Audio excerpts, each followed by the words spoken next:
Hello, everybody, and welcome to the Top 5 New Comics for March 19th of 2025. I'm, as always, Chris, and let's hop right into these comics, starting with Absolute Batman number 6. This is written by Scott Snyder, with art by Nick Dragotta, and colors by Frank Martin. If you watch any of these videos, you know, on and on, Absolute Universe, Ultimate Universe. I love these alternate universe things. But I really enjoy what DC's been doing with these Absolute Universe books, giving us a different perspective on these characters, different backgrounds, kind of playing on the margins of what they are and who they are, and how you can take away certain aspects of that character or add new ones and still make it that character. And Scott and Nick have been doing a phenomenal job with this one so far.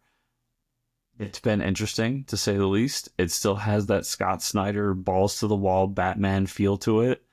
And in the last issue, we got a lot of really cool moments of this kind of new version of the bat signal that Batman used. That's obviously a one-time use thing because he burned millions of dollars to do it. The friendship between him and Alfred kind of taking a turn and possibly becoming adversaries.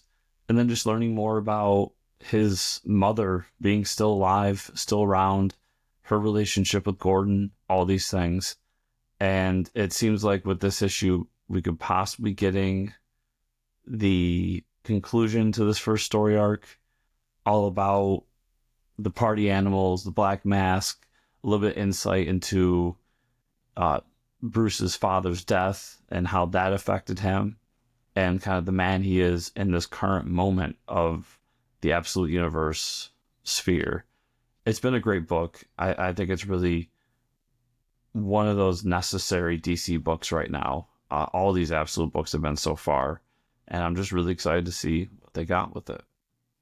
And after that, I've got Superman, The Last Days of Lex Luthor, number 2.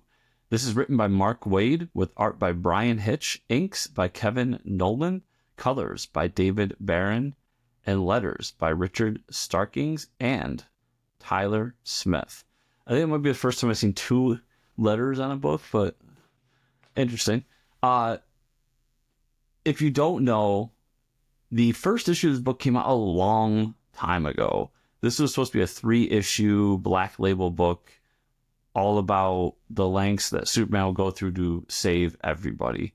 And in this particular case, we're talking about Lex Luthor, who was slowly dying, and what his death means to Superman, the world, and why he would go through such lengths to save a man who hates him so much and makes him go through so much hell. It was a great first issue, unfortunately cursed with the fact that there was a huge delay on the second issue. And I don't know why that is. I mean, we all do know that Bryan Hitch is doing the Red Coat book over at Image. Maybe that's a part of it, maybe not. I'm not there to see, but I really love that first issue, the setup that they made for that. I recently reread it when I saw that the second issue was finally coming out, and it still struck just as well. And I'm just excited to see what Mark and Bryan have in store here for the story. Like, I want to know the meaning. Mark has something he wants to tell with this story. That's why he's doing it. And we'll see what it is. But if there's anyone that can pull off a great Superman book, it's Mark Waid, because he's done it so many times in his life. It's not even funny. Yeah, I just think this is going to be a really cool, fun series when it's all said and done. There might be one where I would recommend trade waiting if you were one to do that, because yes, issue 2 is coming out. Who knows when issue 3 is coming out? And that does make it tough. I mean, I've fell off and lost a lot of books over the years for that reason alone, so I don't blame anyone for doing that, but I am super excited to see what this book has in store. And after that, I have One World Under Doom, number 2. This is written by Ryan North, with art by R.B. Silva, colors by David Carell, and letters by Travis Lanham. Listen, if you read One World Doom number 1, I get it. It was a very paint by numbers Marvel event book. It didn't break the mold. It didn't do anything super spectacular. That all said, I still just really enjoyed it. Everything that was going on with it. How Doom is just controlling everybody in the world. Bringing back T-Rex Doom was enough for me right there. How he handles some of the other villains as they try to fight against him, how he's trying to control the Avengers in this world and all that. It was a good time. I just had fun with it. So I'm down for more of this. I like what they're doing with some of the side books too. I had fun with Thunderbolts and some other stuff that's going on. So I just want to see where they take this, where this goes. I feel like this is one of those events where at the end of it, we will get more of this world for a while. It's not a one and done thing, but we will see. And with this, we've got Ryan North, who's been a long time writer of Fantastic Four. And this seems to very much dive into what's going on in Fantastic Four. We can see on the cover something happening with Mr. Grimm. We know that eventually the Fantastic Four are going to whittle down to the Fantastic Three and then the Fantastic Two through solicit. So I'll just be excited to see where this goes. And I want to see some more, not as much, I want to see some action. I want to see some fights.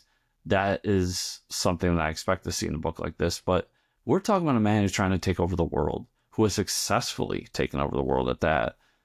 I want to know the geopolitical implications of this. Like, what is he going to? It says in the solicits they're going to the United Nations for this. Like, there better be a cool scene of him basically telling the United Nations to F off. Like, I want to see these types of things in this book, and I want to see if Ryan's intro can be expanded upon to be something a little bit more special and unique and not as paint by numbers. And it sounds like I'm down on it a little bit, but honestly, I just had so much fun with that first issue, even with its flaws, that I'm excited to see where issue 2 goes. After that, I have Bug Wars number 2. This is written by Jason Aaron with art by Mohammad Asar, colors by Matt Wilson, and letters by Becky Carey. That first issue was so fucking good, everybody. If you didn't read Bug Wars number 1, I highly recommend it. It was half this Conan the Barbarian-esque action book where bugs are warring with each other, and half this story of a kid trying to figure out what happened to his father when he untimely passed away. And then kind of the implications of that moment. And not only this kid's life, but his brother's life, his mom's life, and all these things. And then it just, spoilers, I guess, but ends with him getting sucked into this world of barbaric bugs living on this property that they're now on. So I want to see more of this crazy world. I want to see more of the warring factions that are going on. I want to know more about it. I think they have something really cool and unique here and special. It was a ton of fun. I love the way they laid it out. They took it so seriously, which sold the premise at its heart. Like, to see an anthill being attacked by dung beetles, it sounds crazy and wacky, but it was so epic and so awesome throughout it. So I'm really just down for whatever this book ends up being. I love that it's a 6-issue miniseries where we can tell our story and go away. We don't have to linger on it too long. I love that they're doing something fun here. And I love that it's a team that I came to know and love as a writer-artist pair through their Conan the Barbarian book over at Marvel, and now back together for this book that's obviously inspired by what they were doing back then. And then we will end with Out of Alcatraz number 1. This is written by Christopher Cantwell with art by Tyler Crook. If you've followed me in any way over the years, you know my love for the Brubaker-Phillips combination and the crime noir style of comics and media. And one that always was kind of tangentially attached to that was the Prison Escape movie. We all know the show Prison Break and where that went. That first season was one of my favorite seasons of television of all time.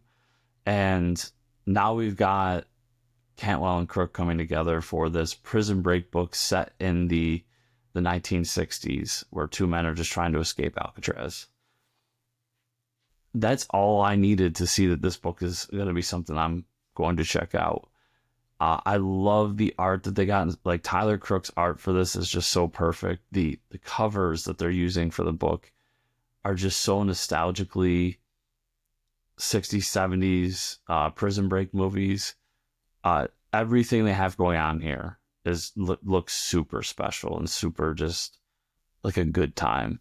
I'll be very interested to see the dynamics between the characters, the character development we get through this, all the things you expect from any kind of great story in a book like this and media like this. So I'm really, really intrigued to see where this book goes. And that first issue will be near the top of the stack this week to check out.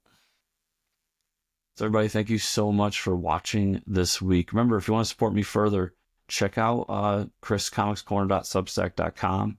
All my Substack stuff's there. We do a lot of fun there. And then also my podcast, Fortress of Comic News, where every week we talk to a new comic creator. We talk about the comic news this week. And then me and Mike kind of riff on other things too. We have a good time on that show. And then if you want to support this channel and this show, you can find that podcast and those interviews here on YouTube. But you can also like this video, comment down below what book you're most looking forward to, and subscribe as well to make sure you keep getting the videos every week. So I'll see you all here next week.